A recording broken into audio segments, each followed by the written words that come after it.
নমস্কাৰ প্ৰিয় দৰ্শক, পৰিজ্ঞান ইউনিভাৰ্ছ চেনেলত আপোনালোকক সকলোকে স্বাগতম জনাইছোঁ। আজি আমি লৈ আহিছোঁ যিহেতু ডিচেম্বৰ মাহৰ গোটেই মাহটোৰ মাহেকীয়া ৰাশিফল আৰু কুম্ভ ৰাশিৰ ওপৰত। প্ৰিয় দৰ্শক, বছৰৰ যিহেতু শেষ মাহত আপোনাৰ ভাগ্য কিদৰে ৰাখিব, কোনবোৰ দিন আটাইতকৈ আশাব্যঞ্জক হ'ব, ক'ত সাৱধান হ'ব লাগিব, কোনটো গ্ৰহে আপোনাৰ জীৱনত এটা ডাঙৰ টাৰ্ণিং পইণ্ট কঢ়িয়াই আনিব। কুম্ভ ৰাশিয়ে যিসকল আমাৰ জাতক জাতিকা আছে তেওঁলোকে এই মাহটো আপোনালোকৰ বাবে উত্থান পতন, সুযোগ, প্ৰত্যাহ্বান আৰু লগতে উন্নতিৰ মাহ হ'বলৈ গৈ আছে। ভিডিঅ'টো শেষলৈকে নিশ্চয় চাওক, কাৰণ শেষত মই আটাইতকৈ ফলপ্ৰসূ প্ৰতিকাৰসমূহ শ্বেয়াৰ কৰিম, যিবোৰ কাৰ্যকৰী হ'লে 2025 চনৰ ডিচেম্বৰ মাহত আপোনাৰ জীৱনলৈ আলৌকিকতা আনিব পাৰে। গতিকে পলম নকৰি আহক আমি ভিডিঅ'ৰ মাজলৈ সোমাই যাওঁ। প্ৰিয় দৰ্শক, প্ৰথমতে আমি জানো আহক শাস্ত্ৰ। 2025 চনৰ ডিচেম্বৰ মাহৰ ৰাশিফল অনুসৰি এই মাহটো শাস্ত্ৰৰ দৃষ্টিকোণৰ পৰা গড় হোৱাৰ সম্ভাৱনা আছে। বৃশ্চিক ৰাশিৰ দশম স্থানত যিহেতু সূৰ্য, মংগল, শুক্ৰ গ্ৰহ, গোটেই মাহটো আপোনাৰ ৰাশিত ৰাহু আৰু মাহৰ আৰম্ভণিতে বৃহস্পতি ষষ্ঠ স্থানত থকাৰ বাবে আপুনি আপোনাৰ স্বাস্থ্যৰ প্ৰতি অৱহেলা কৰিব পাৰে। এই গাফিলতিৰ ফলত অসুস্থতাৰ সৃষ্টি হ'ব পাৰে। আপুনি আপোনাৰ খাদ্য অভ্যাসৰ প্ৰতি ভালদৰে মনোযোগ দিব লাগে, কিয়নো ইয়াৰ ফলত স্বাস্থ্যজনিত সমস্যাৰ সৃষ্টি হ'ব পাৰে। পেটৰ সমস্যাও আপোনাক অসুবিধাৰ সৃষ্টি কৰিব পাৰে। আপুনি যিমানে লঘু আৰু হজমযোগ্য খাদ্য খাব, সিমানেই আপোনাৰ সুফল ভাল হ'ব। অন্যথা পেটৰ সমস্যাই আপোনাক অসুবিধা দি থাকিব। কেতু সপ্তম স্থানত ৰখাৰ ফলতো আপোনাক সংক্ৰমণৰ প্ৰতি সহজলভ্য কৰি তুলিব পাৰে। শুক্ৰ, সূৰ্য আৰু মংগল গ্ৰহৰ দুখৰ বাবে কাহ সম্পৰ্কীয় সমস্যাই আপোনাক সময়ে সময়ে অসুবিধা দিব পাৰে। কিন্তু মাহৰ শেষৰ ফালে কিছু সমস্যা কমি যাব। কিন্তু ৰেট্ৰগ্ৰেড বৃহস্পতিৰ বাবে পেটৰ সমস্যা বাঢ়িব পাৰে। সেয়ে আপুনি সেইবোৰ চম্ভালিব লাগিব আৰু দৈনন্দিন কাম কাজ উন্নত কৰিব লাগিব। তেতিয়াহে আপুনি সুষম জীৱন যাপন কৰি স্বাস্থ্যৰ উন্নতি সাধন কৰিব পাৰিব। প্ৰিয় দৰ্শক, আমি প্ৰথমতে জানো আহক কেৰিয়াৰৰ দিশ। কেৰিয়াৰৰ দৃষ্টিকোণৰ পৰা এই মাহটো আপোনাৰ বাবে উত্থান পতনেৰে ভৰি পৰিব। মাহৰ আৰম্ভণিতে সূৰ্য, মংগল, শুক্ৰক দশম স্থানত ৰখা হ'ব আৰু দেৱতাসকলৰ গুৰু বৃহস্পতি ষষ্ঠ স্থানত থাকিব। আপোনাৰ দশম স্থানত আক্ষেপ কৰি যিয়ে কৰ্মক্ষেত্ৰত আপোনাৰ আধিপত্য বৃদ্ধি কৰিব। আপোনাৰ ভাল প্ৰদৰ্শন আৰু কঠোৰ পৰিশ্ৰমে আপোনাক সফলতাৰে লক্ষ্যত উপনীত হ'বলৈ সক্ষম কৰিব। 4 তাৰিখে বৃহস্পতি গ্ৰহই পিছুৱাই গৈ আপোনাৰ পঞ্চম ঘৰত প্ৰৱেশ কৰিব, যিয়ে আপোনাৰ কামত পৰিৱৰ্তন আনিব পাৰে। চাকৰি সলনিৰ সম্ভাৱনা বৃদ্ধি পাব আৰু যদি আপুনি সলনি হ'বলৈ চেষ্টা কৰি আহিছে তেন্তে আপুনি সফল হ'ব পাৰে। 6 তাৰিখে বুধ গ্ৰহ আপোনাৰ দশম স্থানত প্ৰৱেশ কৰিব আৰু মংগল গ্ৰহ 7 তাৰিখে আপোনাৰ একাদশ স্থানলৈ গতি কৰিব। ইয়াৰ পিছত 16 তাৰিখে সূৰ্য আপোনাৰ একাদশ স্থানত আৰু 20 তাৰিখে শুক্ৰ আপোনাৰ একাদশ স্থানলৈ স্থানান্তৰিত হ'ব, যাৰ ফলত আপোনাৰ ঊৰ্ধ্বতন বিষয়াৰ সমৰ্থন আহিব। তেওঁলোকে প্ৰতিটো কামতে আপোনাক নিৰীক্ষণ কৰিব আৰু নিজৰ দয়ালু মনোযোগ বজাই ৰাখিব। কৰ্মক্ষেত্ৰত নিজৰ স্থিতি শক্তিশালী কৰি কামৰ উন্নতিৰ বাবেও চেষ্টা কৰিব। কেতু গোটেই মাহটো সপ্তম স্থানত থাকিব। আপোনাৰ ব্যৱসায়ৰ প্ৰতি তীক্ষ্ণ দৃষ্টি ৰাখিব লাগিব আৰু মাহৰ প্ৰথমাৰ্ধত দুৰ্বল হ'ব। ব্যৱসায়ী অংশীদাৰৰ সৈতে সম্পৰ্ক অৱনতি ঘটিব পাৰে। কিন্তু 17 তাৰিখে যিহেতু সূৰ্যদেৱে একাদশ স্থানত প্ৰৱেশ কৰাৰ পিছত ভাল ব্যৱসায় লাভৰ সম্ভাৱনা উদয় হ'বলৈ আৰম্ভ কৰিব। প্ৰিয় দৰ্শক, আমি এতিয়া জানো আহক প্ৰেম, বিবাহ, ব্যক্তিগত যি সম্পৰ্ক আছে আপুনি তাৰ বিষয়ে আজি আমি ডিচেম্বৰ মাহটো আপোনাৰ কেনেকৈ যাব জানো আহকচোন। যদি আপুনি ৰোমান্টিক সম্পৰ্কত আছে তেন্তে মাহটোৰ আৰম্ভণি অনুকূল হ'ব। পঞ্চম স্থানৰ অধিপতি বুধ নৱম স্থানত থাকিব, আপোনাৰ সম্পৰ্কৰ প্ৰেম বৃদ্ধি কৰিব। অৱশ্যে দশম স্থানত বহি পঞ্চম স্থানত আফেক্ট কৰি মংগল গ্ৰহই আপোনাৰ সম্পৰ্কত কিছু উত্তেজনাৰ সৃষ্টি কৰিব। ইয়াৰ পিছত ৰেট্ৰগ্ৰেডত থকা বৃহস্পতি 4 তাৰিখে পঞ্চম স্থানত প্ৰৱেশ কৰি আপোনাৰ সম্পৰ্কক পৰীক্ষা কৰিব। অৱশ্যে নিজৰ প্ৰচেষ্টাৰ সম্পৰ্ক পৰিচালনা কৰিব পাৰিব আৰু সম্পৰ্কত প্ৰেম বাঢ়িছে বুলি অনুভৱ কৰিব পাৰিব। 6 তাৰিখে বুধ গ্ৰহ আপোনাৰ দশম স্থানত প্ৰৱেশ কৰিব আৰু 7 তাৰিখে মংগল গ্ৰহই একাদশ স্থানত প্ৰৱেশ কৰি পঞ্চম স্থানত প্ৰৱেশ কৰিব, য'ত বৃহস্পতি গ্ৰহই স্থাপন কৰা হ'ব। ফলপ্ৰসূভাৱে আপোনাৰ ৰোমান্টিক সম্পৰ্ক গভীৰ হৈ পৰিব। আপোনাৰ প্ৰেমক আগুৱাই নিবলৈ আৰু আপোনাৰ প্ৰিয়জনৰ আস্থা লাভ কৰিবলৈ অসংখ্য প্ৰচেষ্টা চলাব আৰু আপুনি হয়তো যথেষ্ট সফল হ'ব।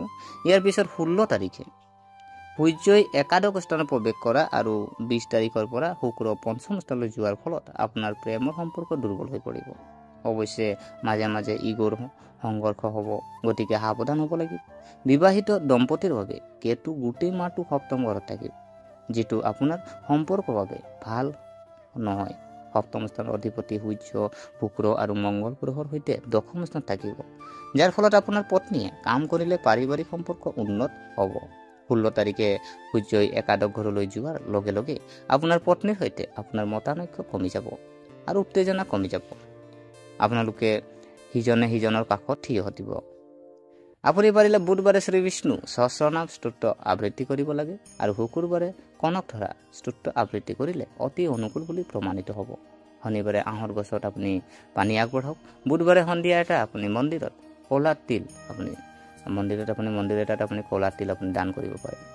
প্ৰিয় দৰ্শক, আমি ইয়াৰ পিছত আমি জানো যে আহক যে বিত্তৰ দিশটো, যিটো আৰ্থিক দিশ আপোনাৰনো কেনেকৈ যাব ডিচেম্বৰ মাহটো। এই মাহটো আপোনাৰ আৰ্থিক অৱস্থাৰ কথা আহিলে উত্থান পতনেৰে ভৰি থকাৰ সম্ভাৱনা আছে।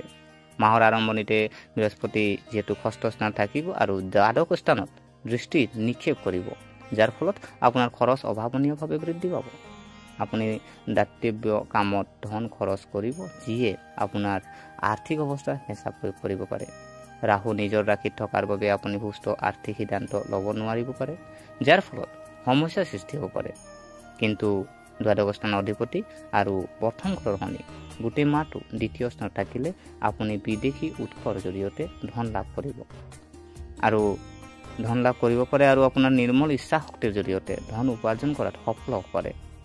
এই ধন জমা কৰিবলৈ সযতনে বিবেচনাৰ প্ৰয়োজন হ'ব, কিন্তু আপুনি সেইটো কৰিবলৈ সক্ষম হ'ব আৰু সফল হ'ব, যাৰ ফলত আপোনাৰ সঞ্চয় বৃদ্ধিৰ সুযোগ সৃষ্টি হ'ব।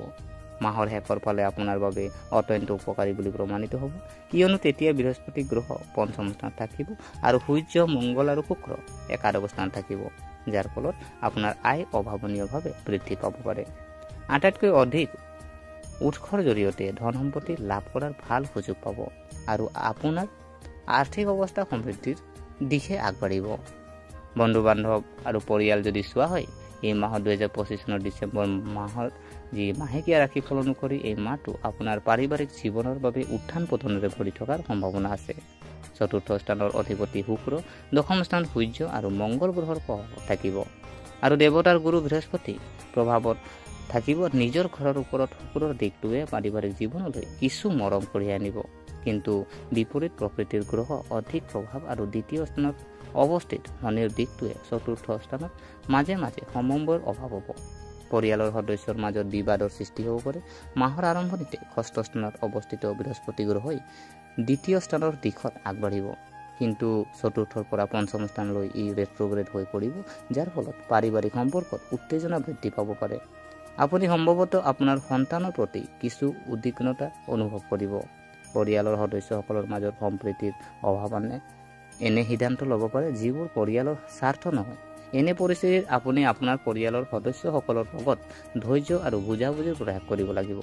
মাহৰ শেষৰ ফালে সূৰ্য, মংগল, শুক্ৰই একাদশ স্থানত স্থানান্তৰিত হ'ব, যাৰ ফলত পৰিয়ালটোৰ আৰ্থিক সমৃদ্ধি বৃদ্ধি পাব। ইয়াৰ উপৰিও চলি থকা সমস্যাবোৰ কমিবলৈ আৰম্ভ কৰিব, যিয়ে আপোনাৰ আনন্দ কঢ়িয়াই আনিব আৰু ঘৰৰ পৰিৱেশ উন্নত কৰিব। প্ৰিয় দৰ্শক, 2025 চনৰ ডিচেম্বৰ মাহৰ ৰাশিফল অনুসৰি এই মাহটো কুম্ভ ৰাশিৰ অধীনত জন্ম লোৱাসকলৰ বাবে উৎসাহজনক হ'ব। মাহৰ আৰম্ভণিতে আপোনাৰ দশম স্থানত সূৰ্য, মংগল, শুক্ৰ, ৰাহু প্ৰথম স্থানত আৰু কেতু সপ্তম স্থানত আৰু শনি দ্বিতীয় স্থানত গোটেই মাহটো থাকিব। ইয়াৰ উপৰিও কৰ্কট ৰাশিৰ যিহেতু উচ্চ ৰাশিত বৃহস্পতি আপোনাৰ ষষ্ঠ স্থানত থাকিব আৰু তুলা ৰাশিত বুধ আপোনাৰ নৱম স্থানত থাকিব। কৰ্মক্ষেত্ৰত আপুনি আধিপত্য লাভ কৰিব, কৰ্মক্ষেত্ৰত সফলতা লাভ কৰিব আৰু উচ্চপদস্থ বিষয়ৰ সমৰ্থন লাভ কৰিব। ব্যৱসায়ৰ কিছু উত্থান পতনৰ পিছত মাহৰ শেষৰ ফালে লাভৰ সুযোগ থাকিব। মাহৰ প্ৰথমাৰ্ধত আপোনাৰ আয় বৃদ্ধি পাব, যাৰ ফলত আপোনাৰ আৰ্থিক অৱস্থা উন্নত হ'ব। অৱশ্যে কিছু খৰচ স্থায়ী হোৱাৰ সম্ভাৱনা আছে। বৈবাহিক সম্পৰ্কত উত্তেজনা বৃদ্ধি পাব আৰু মতানৈক্য সমস্যা আৰু অধিক বৃদ্ধি কৰিব পাৰে। গতিকে এই বিষয়ে সচেতন হওক। মাহটোৰ আৰম্ভণি ৰোমান্টিক সম্পৰ্কৰ বাবে ভাল হ'ব, কিন্তু শেষৰ অৰ্থত কিছু সমস্যাৰ সৃষ্টি হ'ব পাৰে। গতিকে এই বিষয়ে গুৰুত্ব দিয়ক। ছাত্ৰ ছাত্ৰীৰ কষ্ট হ'ব, কিন্তু সেই কঠোৰ পৰিশ্ৰম নষ্ট নহ'ব। ইয়াৰ ফল হ'ব আৰু আপুনি পৰীক্ষাত ভাল প্ৰদৰ্শন কৰিব পাৰিব। স্বাস্থ্যৰ দৃষ্টিকোণৰ পৰা মাহটো উত্থান পতনেৰে ভৰি পৰিব, গতিকে গোটেই মাহটো আপোনাৰ নিজৰ স্বাস্থ্যৰ প্ৰতি গুৰুত্ব দিব লাগিব। প্ৰিয় দৰ্শক, এয়া আছিলে যিহেতু কুম্ভ ৰাশিৰ আজি আপোনাৰ ডিচেম্বৰ মাহৰ মাহেকীয়া ৰাশিফল গতিকে আশা কৰিছোঁ আপোনালোকে ভিডিঅ'টো চাই ভাল পালে যদি এই ভিডিঅ' আপোনাক কিঞ্চিত মানুহ লাভান্বিত কৰিলে তেনেহ'লে ভিডিঅ'টো লাইক কৰিব শ্বেয়াৰ কৰিব আৰু কমেণ্টত জয় শ্ৰী বিষ্ণু লিখিব আৰু আমাৰ চেনেলটো যদিহে ছাবস্ক্ৰাইব কৰা নাই অনুগ্ৰহ কৰি ছাবস্ক্ৰাইব কৰি আমাক উৎসাহিত কৰিব বুলি আশা থাকিলে পুনৰ লগ পোৱাৰ প্ৰতিশ্ৰুতিৰে আজিলৈ আমি বিদায় মাগিলোঁ ধন্যবাদ।